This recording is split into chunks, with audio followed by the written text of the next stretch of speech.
Now, Tommy Tomlinson, right? Tomlinson. Tomlinson. And your mother given name is Vernon, Right. but you never went by Only in high school. only in high Got school. out of high school. It was always, well, some people still call me Vernon, my relatives and stuff, you know. But basically, all my friends and everyone call me Tommy. Tommy. Everybody knows you as Tommy. Right. If I asked about Vernon, nobody would know who I was talking Right. about, bro. Except for, like you said, for relatives. Now, you grew up in Yakima. Yakima. What'd your dad do? Well, he was a salesman for one of the meatpacking companies. Yeah. And let's see, so you graduated from high school? 1940. 1940. Richland Senior High School, which is called Davis now. Joined the service? Yes. You enlisted or drafted or No, I enlisted. enlisted? I enlisted right after high school. What was your thinking? Well, I think my thinking was the same as a lot of other guys. And in high school, you know, we knew what was going on in Europe. We knew what Hitler was doing. And it was very obvious that we're going to be pulled into the war. And they had a deal where if you enlisted, you can get the training you wanted, you can go to the school you wanted, you have your selection of the Army, Navy, Air Force, whatever you wanted. So some of us decided to go ahead and enlist and get what we wanted. So I decided to enlist, and I was sworn in at Fort Lawton over in Seattle and sent to Marchfield, California for the 38th Reconnaissance Squadron because I had chose the Air Force. And at Marchfield, they said, well, what do you want to do? And you have your choice of being a mechanic, or you can be a photographer, or you can be a weatherman, or you can be a radio man, armament, whatever you want. We'll send you to school. And I said, well, you know, I have some training as a radio, and I liked it because as a Boy Scout in Yakima, one of the things I was interested in and used to build crystal sets and that sort of thing was radio. So I went ahead and said, I'll choose radio. So a little while later, they sent me to Scottsfield, Illinois. And that was 5 or 6 months of training as a radio operator. And then I came back to join my outfit. They'd already moved to Albuquerque for training, and we were expecting B-17s at that time. And so we got the B-17s in at Albuquerque, and so I joined them in Albuquerque and started our flight training. So. Boy, that's kind of neat that you had that love for radio and electronics already coming out of the Boy Scouts, and now you get to go in the service and actually do what you wanted to do versus Right. some of the people that didn't necessarily get to choose later what. But it worked out very well for me. Was that a good training? Very at Scottsfield? Yeah. Oh, it was very thorough. Yes. I forget, it was either 5 or 6 months of operating, strictly operating. It wasn't maintenance, it was just operating.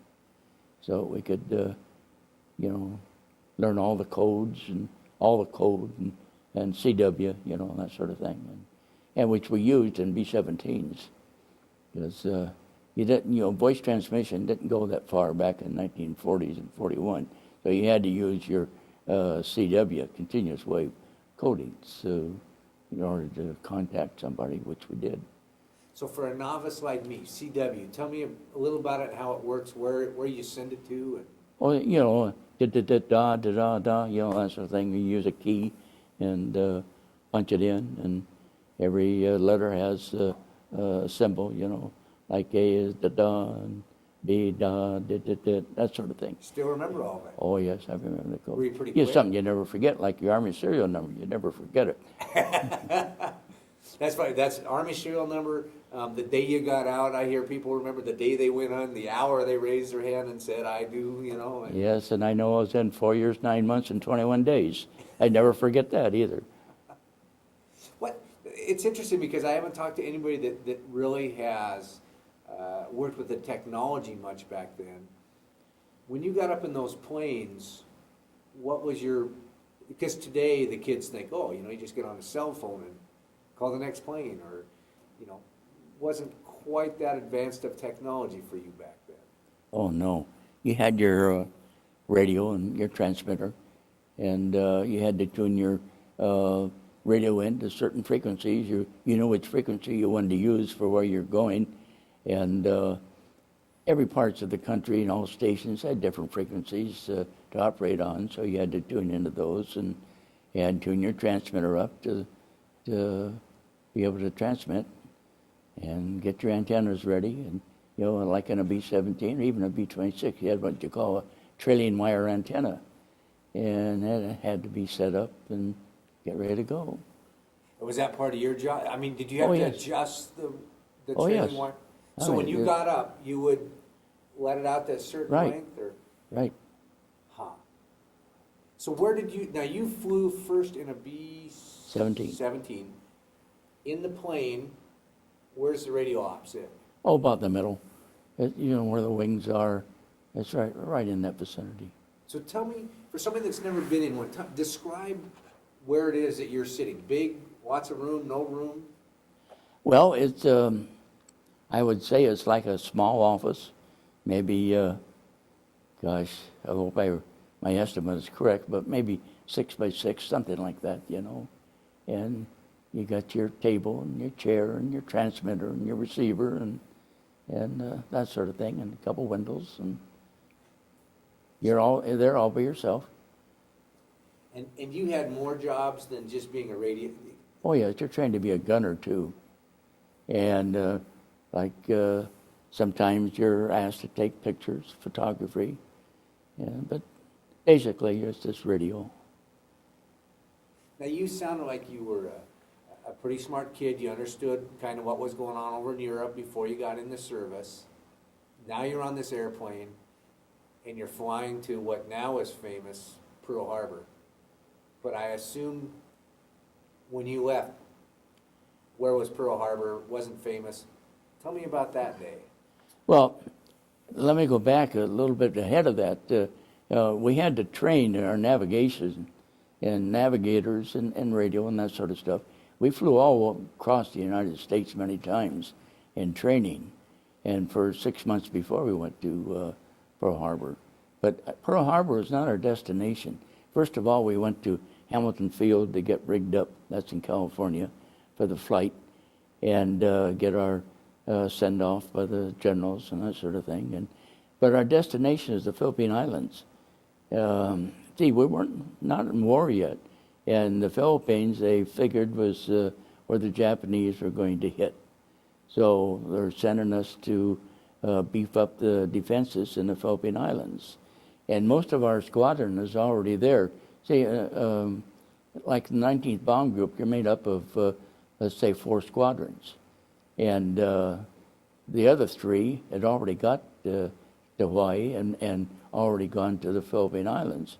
And ours was the last squadron to leave, and 38th Reconnaissance Squadron. And unfortunately, we got hit at the same time that the Japs arrived in Hawaii. So we didn't get to the Philippines. Where was it when you got? Were you right at Pearl Harbor when you met up with the Japs, or were you where? We're still in the air. I mean, as we approached the island, we were attacked by the Japanese fighters, the Zeros, and they put a lot of holes in us, and we were forced to crash land on a little field called Bellows in Hawaii. It's a fighter field, and we crash landed there, and of course I was wounded in the air. I was shot in the air, and the pilot wanted to get on the ground anyway to get us to the hospital. There's 3 of us that are hit, and his first choice was crash land in the Pacific Ocean, but he knew that was no good because the sharks would get us if we didn't drown to begin with. So anyway, he made it to the island. We crash landed there on Bellows, and actually it's amazing. There was an ambulance waiting for us, and they took us right into Tripler General Hospital in Honolulu, and took care of us. You got shot, right? Is that right? I got shot in the left arm. Left arm. By one of the Zeros. Yeah. Well, I mean, back up just a little. When did you know? Did you guys fly into it blindly, or did you know before you got there that this attack had started and you're flying into a war zone? Or How did you find out about it? We found out about it when we first hit the island, which is your IP point. You know, you hit that so you know where you're going. And we could see bombing in the distance. But we thought it was the Navy out there practicing on Sunday morning with, you know, smoke bombs and that sort of thing, which is a common occurrence. And until the Japanese hit us, I mean, the Zeros hit us right away after seeing the smoke bombing. And we got a communication from Hamilton Field that they're under attack. And we can't land. Find another place to land. Well, everyone is out of gas by that time, and some of them landed in golf courses and some wherever they could, and we landed at Bellows, or crash landed at Bellows. So you're what, maybe 20 years old, 19 years old at this point? 19 at the time. 19. Did, in your wildest dream, I mean, because again, people get in, they know there's a war coming. What goes through a 19-year-old's mind when all of this is happening? Well, I think one of the first thoughts that I had was, here I am, I got all this training behind me, and I'm the first one knocked out in the war. That's actually what I thought. I'm the first one be hit in the war, which wasn't true. Others were killed, but I was probably the first one wounded in the air. But that's one of the first thoughts I had. Huh. Here, I'm out of it. War's starting, and I'm out of it. Because you're all at this point gung-ho, ready to go. You're going to defend our country, and Absolutely. first quarter, you're... Absolutely. Most of us were very patriotic at that time, and we wanted to go defend our country. What? It's interesting. I've never talked to anybody that I've talked to pilots and things like that, but nobody that's in your situation, flying into Pearl Harbor, not knowing you're going into war. What did it sound like? There's no sound. You know, you can, you see a movie like Pearl Harbor, and you hear all the bombs going off and everything, but you're in the airplane, you don't hear that. You don't hear anything. You just hear the sound of your engines. Even with the jet planes coming at you, could you hear them coming or not? No. Are your planes so loud? Yeah, you couldn't hear them, but you could see them. You got to remember that we didn't have a chance to fight back either. We didn't have any ammunition. We had our guns that are all packed in gasoline because of the flight from the States to Hawaii, and we're going to land in Hawaii and clean out our guns and tank up and do whatever was necessary and then make the next leg of the flight to the Philippines. So we had no guns, nothing to fight back with. We could just fly around and let them shoot at us. I never think it's defenseless, basically. Defenseless, right. And is everybody in their theoretic position of the gunners and everybody, or because you don't have any ammunition, everybody's in different positions for this? Well, they weren't in their normal combat position because we weren't in combat. So, you know, when some of them might have been up front and some of them in the radio operator room, and that's where I was at, was in the radio operator's room. Do you remember your crew? Who was with you? The names? Yeah. I mean, if you don't, that's fine. I mean, No, I could, but it would take a little time to spit it out because I just don't remember. I remember the pilot was Captain Richards. He was a lieutenant at that time, I believe. Humiston was the co-pilot. And Angeli, I think his name is Angeli. And I can't remember all the other ones. Tackman, I think. so when you got, you saw in the distance the bombing and everything. When you got close enough to Pearl Harbor, now you're hit and wounded by now. Both you and the plane are hit and wounded and limping along. Did you see Pearl Harbor and the devastation that had occurred there? I don't remember seeing it, no. I really don't. I may have, but I just don't recall it. Sure. I was probably sitting on the floor of the airplane, you know, with someone putting a tourniquet on my arm. So I don't think I did see it. No. You know, again, I never thought about the pain. Do you remember the pain, or is that something that your body takes over and mind takes over? Or? You're right. Your body takes over, your mind takes over. There is no pain when you're first hit. because you're in shock. I didn't even know I was hit until one of the other guys said, "Hey, you're hit in the arm." And I said, "Yeah, you're hit too." And that's the way it is. And so they started putting tourniquets on us, and then the pain sets in. So what was it a hard landing? Oh, very hard, yes. What was it like? Do you remember? No, not really. But I've had people tell me that as we were landing, that the Zeros were still shooting at us, trying to kill us before we, were able to touch down. But, the landing was a wheels-up landing. It was sort of a crash landing. And when we landed, we went over a sort of a embankment. There was a big ditch at the end of the runway because it was under construction. And I remember getting out of the plane, and they said, "Hurry up and get up." Don't know if the plane's going to blow up or what, but the Japs are still shooting at us. And I remember we had to climb up a kind of a steep embankment where the ambulance was there waiting for us. Put us in the ambulance, and away we went to Trippers. Well, you're probably better off than some of the people in the harbor because there was so much going on to get an ambulance and Oh, absolutely. first class service right into that. Absolutely. So where did they take you for the hospital? Yes, Tripler General Hospital.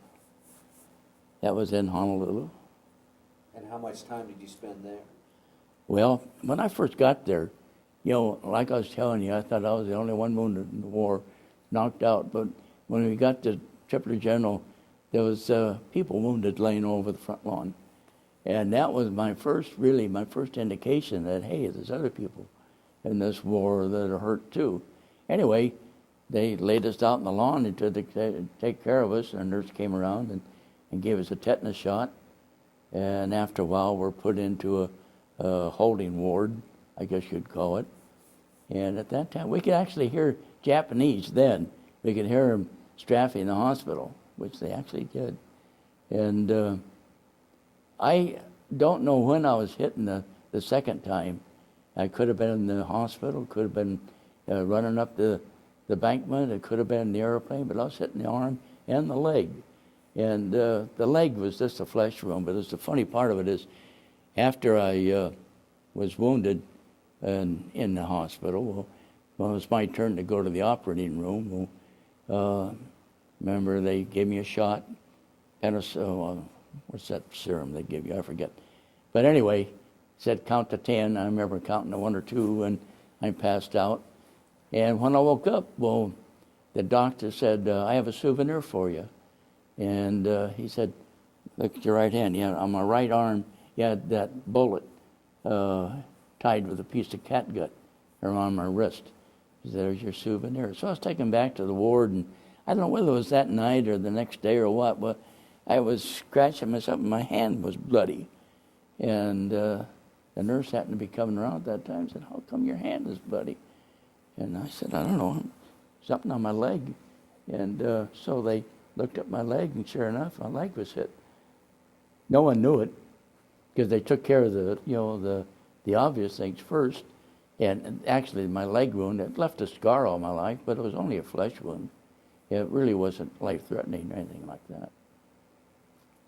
So did you carry it with you during your time in the service, or did you mail it home? Because I know you still have it, so.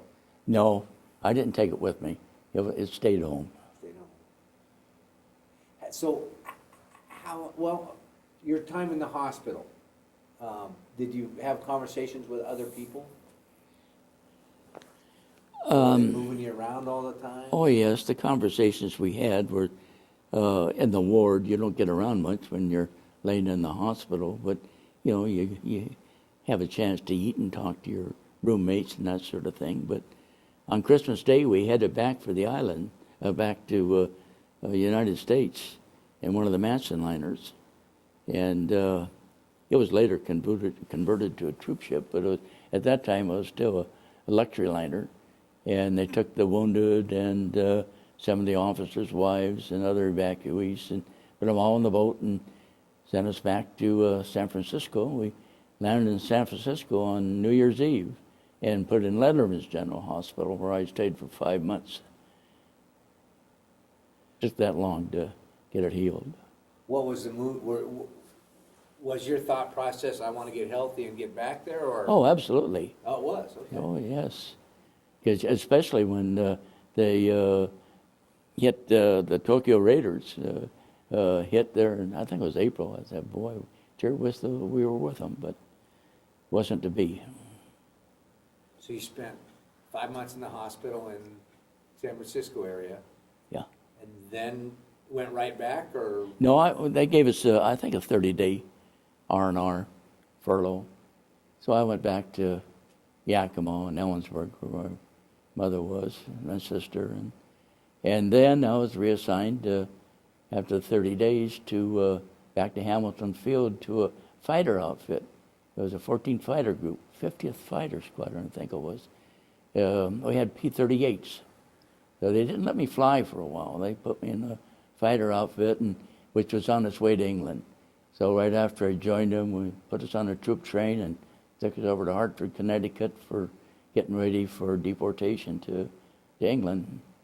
And so we went to England by boat, and then the pilots flew their planes over to England. And so that's another story for way getting to the European theater. Yeah, because, so now you are moving from the South Pacific, Pearl Harbor, over to Europe now. Right. Home based out of London, or out of England, or where did you? It was a town called Shrewsbury, and it's not too far from London, but that's where the fighters were getting their training. And at that time, shortly after we arrived, they were fixing for the invasion of Africa, and several of us were selected to, with our radio training, to go into Africa and set up radio stations for the incoming aircraft, which they knew were needed. So I was assigned to, on detached service, to a Signal Corps outfit, which was assigned to a tank outfit, where we went into Africa on the first day of the invasion. And we set up our radio and that sort of stuff that we're supposed to do. And we went on from there. So was it you had to create the building and the structure and everything? No, the structures and the buildings are already there. It was the airport already there too, and that was at Oran. And but it was, we had to set up our equipment there, and for the incoming fighters. And after that, we went on to bigger and better things. What was bigger and better than that? What was? I got back flying again, but first my buddy and I, called his name Scotty, and we had to take a direction finding truck up to, I think it was Algiers from Oran. And the fighting was still going on, and they told us how to get there and put us in this truck. And one of the exciting parts of the trip, we ran into a pocket of Germans, and we didn't know it, that they were on the highway, and no one else knew it either. But anyway, this little town was occupied by Germans, and we started into the town. And they started looking at us, and they started saluting. And, the only thing we could do was salute back and step on the gas. It was just a short time, and they realized that who we were. But, these trucks, a lot of them look alike, whether you're German or what, because they're camouflaged. And so at the edge of town, they started firing at us, but they didn't get us, and we kept going. And we got into Algiers, and after that, I was wounded again at, I think it was around December 15th. We're stationed at a little radio station we had set up by Tebessa and Kasserine Pass. And there was a lot of fighting going on at that time. And the Germans, of course, were really heavy fighters at Kasserine Pass. They were trying to stop us. But anyway, we'd set up our radio stations and stuff. And I was wounded again there, but not seriously. Only knocked me out for a few days, I guess. And the colonel was in charge of our group. I said, you know, I'd sure like to get back flying again, back in the air. So he fixed it right away, and shortly after that, I was sent to the 320th Bomb Outfit, 441st Squadron, and I got back flying right away because they had lost a lot of ships, a lot of crew, in their heavy fighting, and they needed replacements, and I was one of them. So And they were flying B-26s. 26s. Okay. And home base, where did you fly out of then? Out of Tunis to begin with, and after Tunis, you know, we're hitting Italy and Sicily and some of those places, and then we moved out over to Sardinia, the whole group, and then we still hitting Italy and southern France. Then after 40 missions, they said goodbye. You can go home now. 40. 40. Of course, you flew a lot more than that because a lot of times you went up, the mission didn't count. You only counted if you bombed somebody. So Sometimes you go up and you don't drop your bombs. I mean, you have to dump them in the ocean on the way back. So is that part of the catch? Because if you flew so many missions, you could go home, right? Right. And which they raised at least once. I know they started with a lower amount, and then they raised the amount of missions you had to fly. But I wonder if not dropping your bombs or dropping them on the target, if that was part of that catch-22 No, that they didn't count. didn't count. They didn't count. It had to be 40 missions where you tried to hit the target or in combat. 40 missions is a lot of missions, Yeah, it is. especially when people are not only you firing at them, but And they're trying to kill you too. yeah. We interviewed one guy from Newport, Gil Langdon, and he said, you know, all the training, he was a ball turret gunner. He said, in all the training, I never ever thought they would be firing back at us until I got out there and saw my first flak. And then all of a sudden I realized that, my God, they're firing back at us. Yeah. So what were some of your targets? Were they usually cities? Or what were types of things that you were out at? I don't think we ever intentionally bombed a city.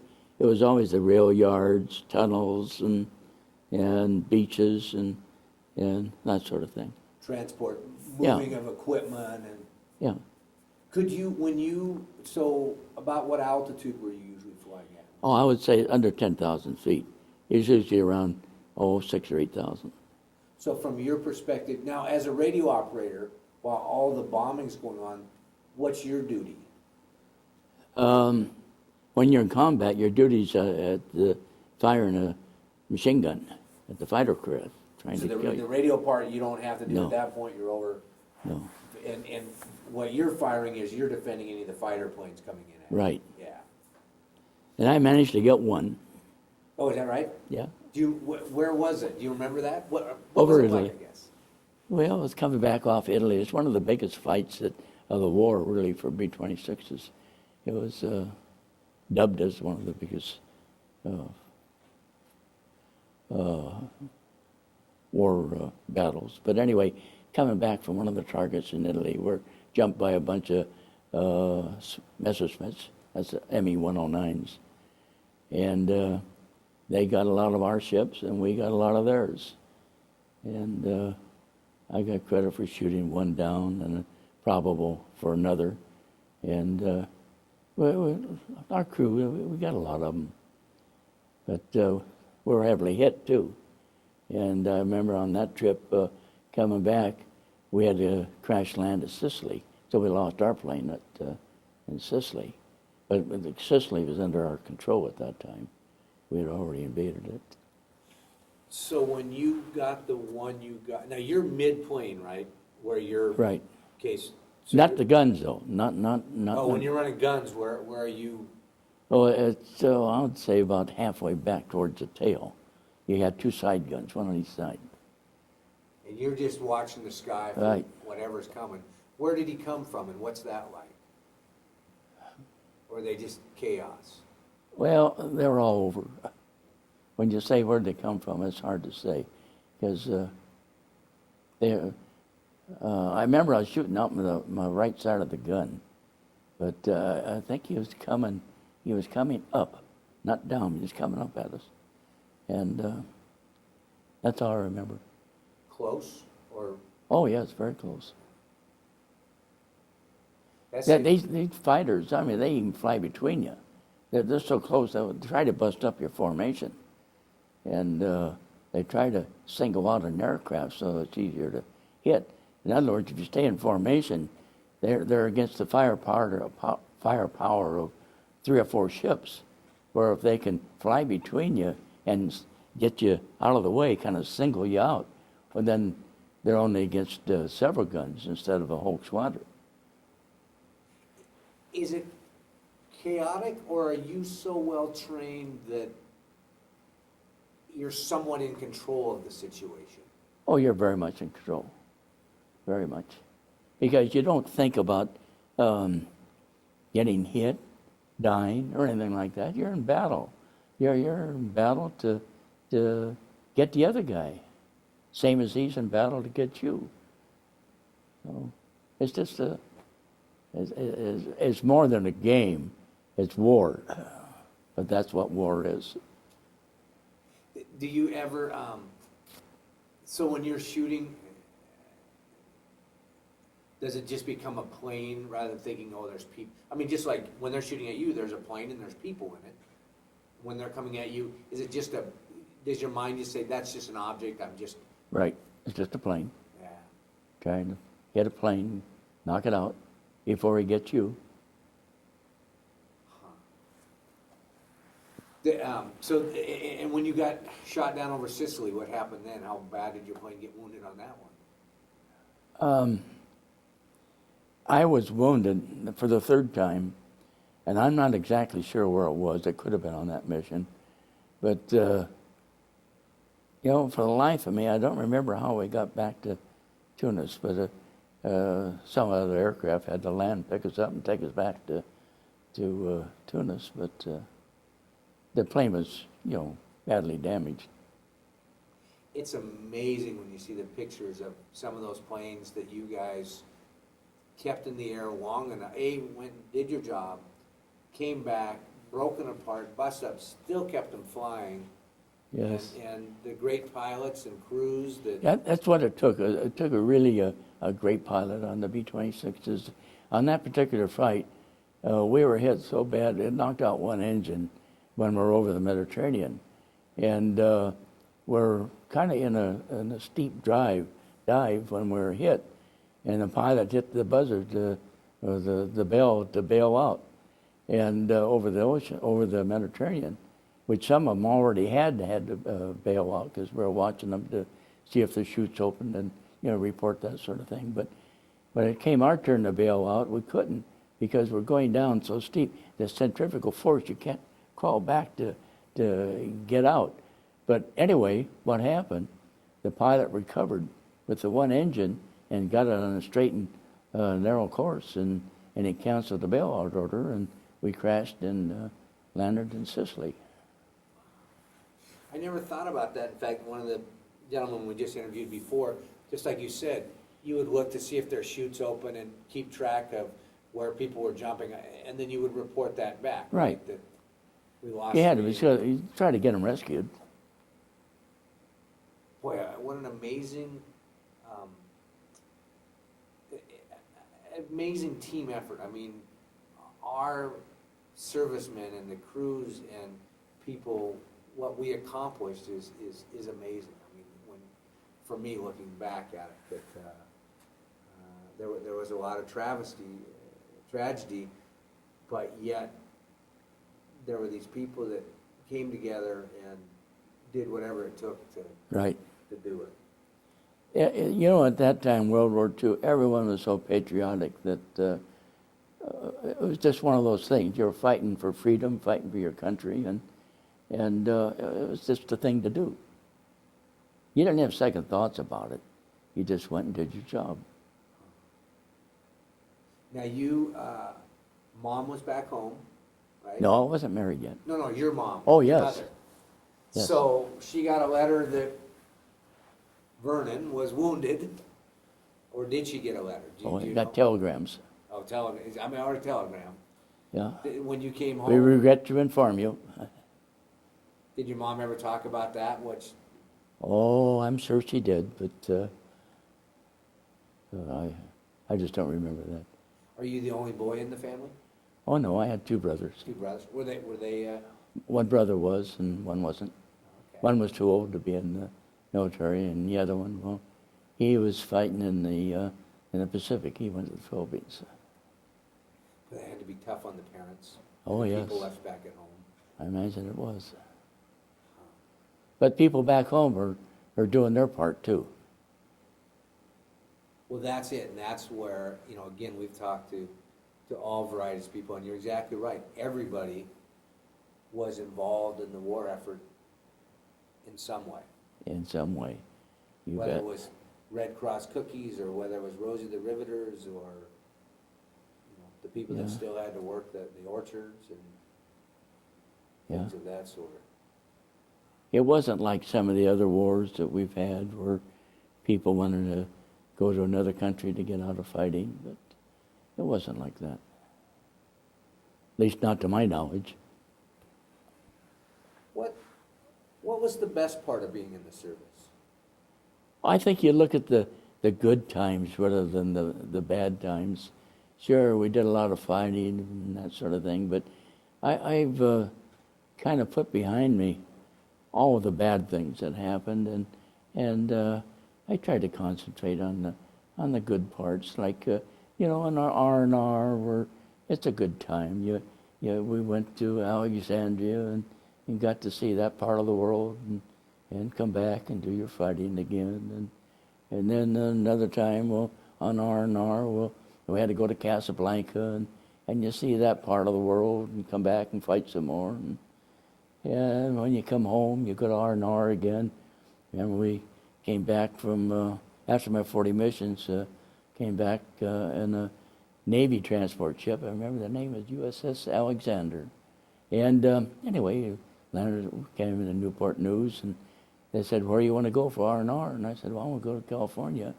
That's where my relatives were. So went to California and Santa Monica, stayed there for 30 days. And while I was at Santa Monica, other, R&R, and then those side trips, we had to do a war show up at San Francisco and come back and go home and come back. I mean, there's a lot of good parts. And after, after R&R, I was reassigned to B-17s again. I got back at Rapid City, South Dakota, and we were test flying refurbished B-17s.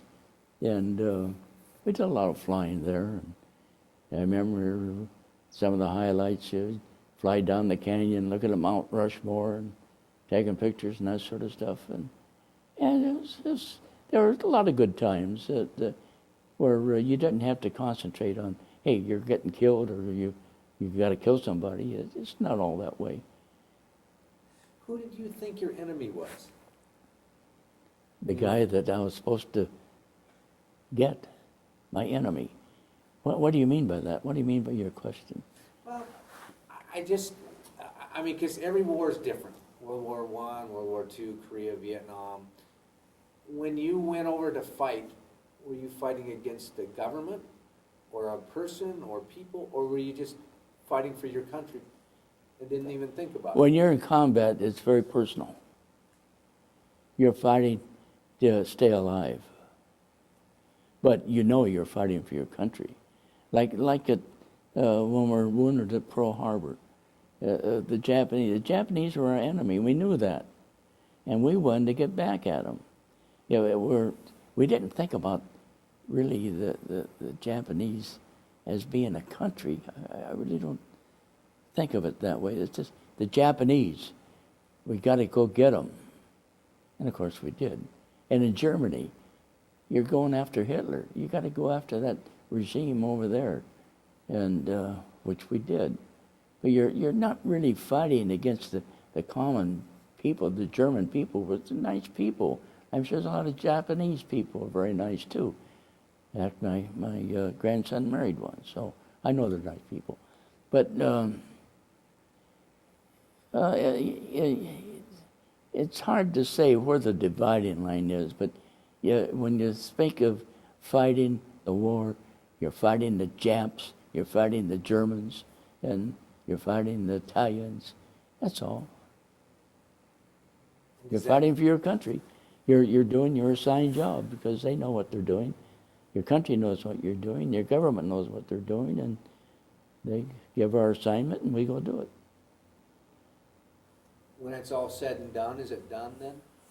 By that I mean, I know some people have continued to have, well, one gentleman we interviewed, Tom Hartwell, he said, I know it's wrong. He says, I know logically it's wrong, but you know, to dislike the people, but the Japs killed my little brother and I had to go home and tell my mom I didn't protect him. He says, I know it's wrong to feel bad about it, but I still carry this animosity. Well, I've talked to others that have said it was a war. They were fighting for their country, we were fighting for our country, and when it was done, it was done. How do you see that? Probably the same way this gentleman did. After when we're fighting the Japs, after the war, we knew about all the atrocities the Japanese did in their camps, like the Bataan Death March, and some of my friends are on the Bataan Death March too, because the 19 bomb group, some of them went in that march. And it could have been me, but well, I got it in Hawaii instead of the Philippines. But that stays with you for a while. And then after a while, I think I wouldn't buy a Japanese car. I wouldn't buy anything Japanese. Oh no, not Japs. But then you get over it. I don't remember how long it took me to get over it, but I got over it. And the same as the Germans, you get over it. The Italians, to me, the Italians were never really in the war, but Germans, you get over it. They're more humane than the Japanese were. They at least followed the Geneva Convention, and which the Japanese didn't. But when you get together with fellow Pearl Harbor survivors, what are the types of things you guys talk about? We get together once a month, first Tuesday of every month, for lunch. And we talk about just about anything but the war. The war is past. It's all gone. It's interesting because an argument that the school system had when we started this project. Now, mind you, these were World War II vets that started this project. Thank goodness. But their argument is, well, the veterans just want to glorify war. What would you say to somebody that would say that to you? Is that an accurate or inaccurate perspective? About as inaccurate as you can get. No one in their right mind wants to glorify war. No one that's been in war wants to glorify war. The people that are talking, that's silly, never been in war. They never had to fight. They've never been shot. Never shot at anybody. So, you don't glorify war. We pray for peace, always. Even today, we pray for peace. Yeah, it's scary to see all that's happening right now. Hopefully we can learn from history and at least change it some. I don't know if you'll ever remove war, and that would be great if we could, but I think knowledge is real valuable. When people come to offer this, Hitler offering this saving thing for the Germans, and people blindly followed.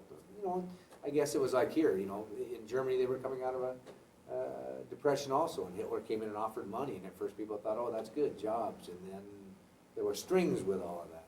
So, do you think there's a message from World War II for your grandchildren and great-grandchildren you may never meet? I think in any war, World War II, World War I, whatever it is, Afghanistan, it's the patriotism that you show for your country, your God in your country. You got to have God before you all the time and your country. That's what you're fighting for. Your freedoms. It doesn't make a difference what war it is. When your government calls, you got to be patriotic enough to follow. When you see the American flag. I fly it all the time. It's in my front yard. Do you ever forget what that means? Heavens, no. I'm a patriot. I never forget.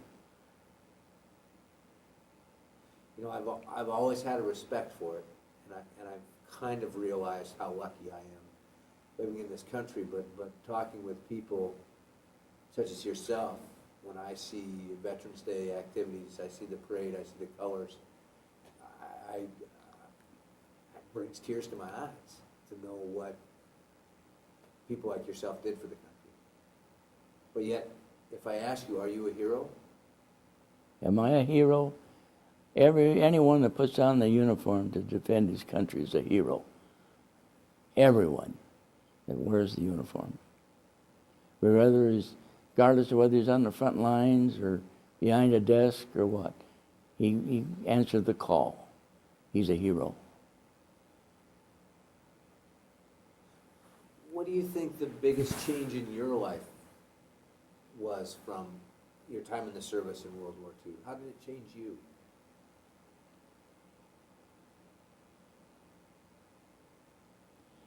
I don't know if it has. I don't know. It was time out. The war was time out to defend your country. And after the war, you went back at it again. I knew what I was going to do even before I went into the war. You know, they have in school, they still have it these days, career days and that sort of thing. Well, we had career days in Yakima Senior High School. And I remember at our career day, we'll talk to a lot of the people talk to us, and I wanted to be a policeman. And a friend of mine was a policeman, and he said, well, you know, when you get back from the war, there'll be a job waiting for you. And he kept his word, and I kept mine. I went back, worked for the Yakima Police Department when I got out. There was a job waiting for me. But after 3 years of that, I went back to school. GI Bill? GI Bill. Yeah. And then what did you do? Well, I went to Perry Trade School in Yakima for about 30 months. And I wanted to be back in radio business. And I wanted to be a control tower operator. And I took all my examinations for your licenses and that sort of thing. And I got my licenses for first class and for radio operator. And instead of being called by the FAA, I got a call from the Atomic Energy Commission. And they said, well, would you like to be interviewed for a job with us? You know, we have an airport there at Richland, and it's a closed field, and we need a control tower operator. So I said, yes. They said, this is no guarantee of a job, but come down and talk to us. So I went down and talked to them, and they said, well, after the FBI finishes the investigation, well, you're hired. So I worked for the government in my lifetime, about 32 years. So you had your own little private airstrip. I didn't always work at the airport, but after that I was still in communications and other things, in security.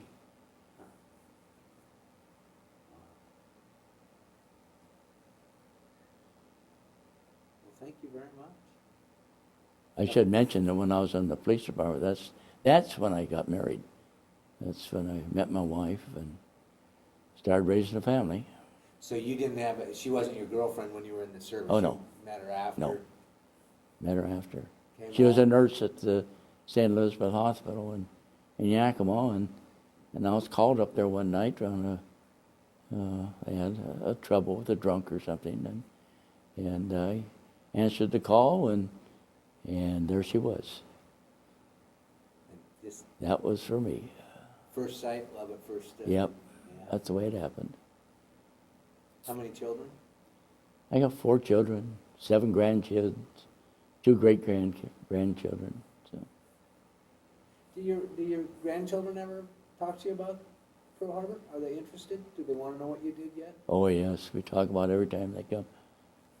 Yeah. It must feel good to know that the next generation is curious and wants to understand. Oh, yes. They know.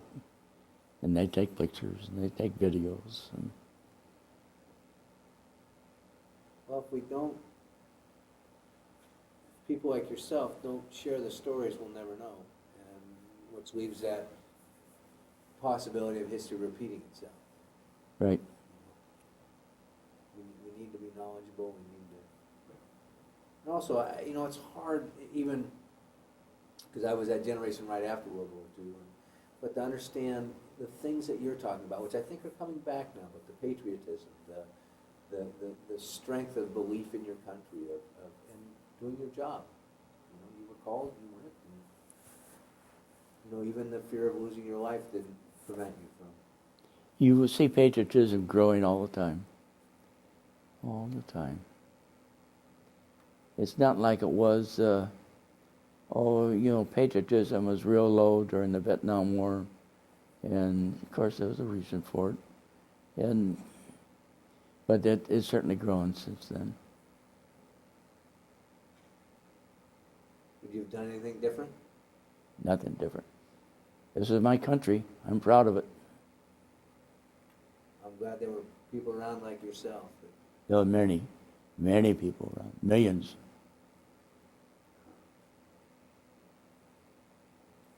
Well, let me get stopped down here.